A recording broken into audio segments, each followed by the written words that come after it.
ప్రతి వాహనదారునికి లైసెన్స్ తప్పనిసరిని శాసనసభ్యులు డాక్టర్ సంజయ్ కుమార్ అన్నారు. జగిత్యాల తాటిపల్లి ఆర్టీఓ కార్యాలయంలో స్వయంగా వెళ్లి డ్రైవింగ్ లైసెన్స్ నవీకరణకు దరఖాస్తు చేసుకున్నారు ఎమ్మెల్యే డాక్టర్ సంజయ్ కుమార్. ఈ సందర్భంగా ఆయన మాట్లాడుతూ యువత ప్రతి ఒక్కరు డ్రైవింగ్ లైసెన్స్ తీసుకోవాలని, రోడ్డు భద్రతా చట్టాల గురించి ప్రతి ఒక్కరు తెలుసుకోవాలని, అవగాహన కలిగి ఉండాలని అన్నారు. అత్యధిక రోడ్డు ప్రమాదాలు జరిగిన ప్రాంతాన్ని బ్లాక్ స్పాట్ రోడ్డు అంటారని అన్నారు. నేషనల్ హైవే అథారిటీ అధికారులను హైదరాబాద్ లో కలిసి జగిత్యాల నుండి చెల్గల్ రోడ్డు వరకు 18 కోట్ల కేంద్ర నిధులు మంజూరు చేయడం జరిగిందని గుర్తు చేశారు. ప్రతి ఒక్కరి హెల్మెట్ బెల్ట్ వాడాలని, వాహనాలు ఫిట్నెస్, రిజిస్ట్రేషన్, పొల్యూషన్, ఇన్సూరెన్స్ తదితర పత్రాలు ఉండేలా చూసుకోవాలని అన్నారు. ఈ కార్యక్రమంలో డిటిఓ శ్రీనివాస్, ఎంఈఐలు రామారావు, వెంకన్న, ప్రమీల, గ్రామ నాయకులు నాడెం శంకర్, అంజన్న, గంగారెడ్డి, శ్రీకాంత్, గిరి అధికారులు తదితరులు పాల్గొన్నారు.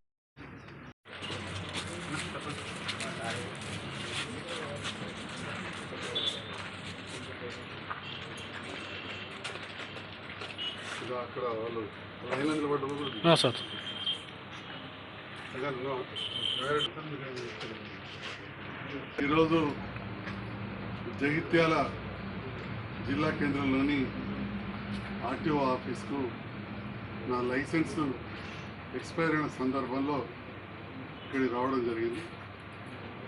ముఖ్యంగా నా లైసెన్స్ రెన్యువల్ చేయించమని చెప్పి నేను మా పిఏ గారికి, మా డ్రైవర్ గారికి చెప్పడం, ఆ సందర్భంలో చూసేసరికి నా లైసెన్స్ రెన్యువల్ టైం అయిపోయింది. వాస్తవానికి నాకు డ్రైవర్స్ ఉన్నారు, ఎక్కువ నడపను నేను, కానీ డ్రైవింగ్ వస్తుంది కాబట్టి అప్పుడప్పుడు ఎమర్జెన్సీ టైంలో నేను నడుపుతాను. మరి ఎప్పుడో అప్పుడు నడిపే నాకే లైసెన్స్ లేకుంటే ఇది పద్ధతి కాదు అనే ఆలోచనతో లైసెన్స్ ఉండింది, ఎక్స్పైర్ టైం అయిపోయి మనకు పేమెంట్ చేస్తాం అంటే మనకే హెల్ప్ అయింది. రెండవది, యువత నెగ్లెక్ట్ చేయకుండా లైసెన్స్ తీసుకోవాలి, దగ్గర కూడా ఉంచుకోవాలి జిరాక్స్ కాదు. నాకు ఎప్పుడు కూడా కారులే ఉండేది, అందుకే నేను చూసేసరికి నాది ఎక్స్పైర్ అయ్యి ఉంది, టైం అయిపోయింది అని చెప్పి రెన్యువల్ చేయించుకోవడానికి ఈరోజు వచ్చిన. ఈ సందర్భంలో రోడ్ సేఫ్టీ గురించి ఆలోచన చేయాలి. ఆ రూల్స్ ఎప్పటికప్పుడు మనం తెలుసుకోవాలి. ఎక్కువ మంది యాక్సిడెంట్ అయి చనిపోతూ ఉన్నారు. మీరు ముఖ్యంగా తాటిపల్లి ప్రాంత వాసులు కావచ్చు, మా వెహికల్ ఇన్స్పెక్టర్స్కే తప్పకుండా తెలుస్తుంది. కానీ ఒక ప్రజాప్రతినిధిగా ఈ ప్రాంతంలో ఎక్కువ యాక్సిడెంట్ అయ్యే రోడ్ ఏదంటే మన ఈ ప్రాంతం అయితే దాని గురించి చాలామందితో డిస్కస్ చేస్తే జాతీయ రహదారి మనకు డబ్బులు లేవు, అది కేంద్రంలో ఉన్నారు. ఆ సందర్భంలో దాన్ని బ్లాక్ స్పాట్ రోడ్ అంటారు. ఎక్కడైతే యాక్సిడెంట్ ఎక్కువైతాయో వాటిని బ్లాక్ స్పాట్ రోడ్ అంటారు. దాంట్లో అదున్నది తెలుసుకొని వేరే ఎవ్వరు కలవకుండా director general national highways Krishnaprasad గారిని ఒక పెద్ద అధికారి దగ్గర పోయిన హైదరాబాద్ పోయి ఇట్లా యాక్సిడెంట్లు అవుతున్నాయి, అది చేయాలంటే 18.5 కోట్లు మంజూరు అయితే ఇలా గాంధీనగర్ రోడ్ పెద్దగా కావడం, మధ్యలో డివైడర్ కూడా అయింది. ఇప్పుడు యాక్సిడెంట్ తగ్గిపోయింది. అంటే రోడ్ సేఫ్టీ అనేది అంత ఇంపార్టెంట్. మరి మనం కూడా హెల్మెట్ ధరించడం ద్వారా కావచ్చు, మన సైడ్కు మనం ఉండడం ద్వారా కావచ్చు, ఎట్లా టర్న్ అయినప్పుడు మనం సిగ్నల్ వేసుకొని చేయి పెట్టి టర్న్ అయితే ఆటోమేటిక్గా కొద్దిగా చూసుకుని పోతే చాలా మటుకు యాక్సిడెంట్ తగ్గుతాయి.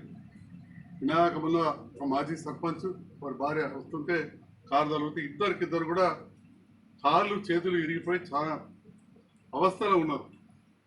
చాలా బాధ అనిపించింది నాకు హాస్పిటల్ వెళ్తే. సో ఇవన్నీ కూడా మన రోడ్ సేఫ్టీ జాగ్రత్తలు తీసుకోకపోవడం అని గౌరవ డిటిఓ గారికి, ఎంఈఐ గారికి చెప్పి ఇక్కడ స్లాట్ బుక్ చేసుకోవడం, ఇవాళ ఆర్టీఓ ఆఫీస్ తాటిపల్లికి రావడం జరిగింది. వచ్చే సందర్భంలో ఇక్కడ మా నాయకులు కూడా అందరూ ఉన్నారు. మరి ఇక్కడ వచ్చిన సందర్భంలో ఈ ప్రాంత వెహికల్స్ ఎవరైతే ముఖ్యంగా వాటి మీద జీవనాన్ని సాగిస్తారో పేదవాళ్ళు, ఆటోలు కావచ్చు, క్యారేజ్ వెహికల్స్ కావచ్చు, ట్రాన్స్పోర్ట్ వెహికల్స్ కావచ్చు, ట్యాక్సీ వాళ్ళు కావచ్చు, అప్పుడప్పుడు ఫైన్ అయ్యేసరికి కొద్దిగా ఇబ్బంది పడుతున్నారు అని చెప్పడం జరిగింది. ఆ సందర్భంలో గౌరవ డిటిఓ శ్రీనివాస్ గారు, రామారావు గారు, ప్రమీల మేడం, వెంకన్న గారు చాలా విషయాలు నా దృష్టికి తీసుకొచ్చారు. ఇప్పుడు అంతా కూడా కంప్యూటరైజేషన్ అయింది. అయిన సందర్భంలో ఏ వెహికల్కు ట్యాక్స్ కడతలేరు, ఫిట్నెస్ లేదు అనే విషయం ఆటోమేటిక్గా హెడ్ ఆఫీస్ వరకు కూడా వాళ్ళ నాలెడ్జ్లో ఉంటుంది. అటువంటి సందర్భంలో నాకు కూడా బాధ్యతగా మరి ఫీజు కట్టించుకోవాలి. ప్రభుత్వం నడవాలంటే ఖచ్చితంగా ఇవన్నీ కూడా మ్యాండేటరీ. ఫీజు కట్టడము, లైసెన్స్ ఫీజు కట్టడము, బండి ఫీజు కట్టడము, తర్వాత యాక్సిడెంట్ అయితే మనకు అండగా ఉండడానికి ఇన్సూరెన్స్ చేయించుకోవడం. మనకు సేఫ్టీ తెలియకుండా యాక్సిడెంట్ అంటే యాక్సిడెంట్ కావాలని ఎవరు చేయరు.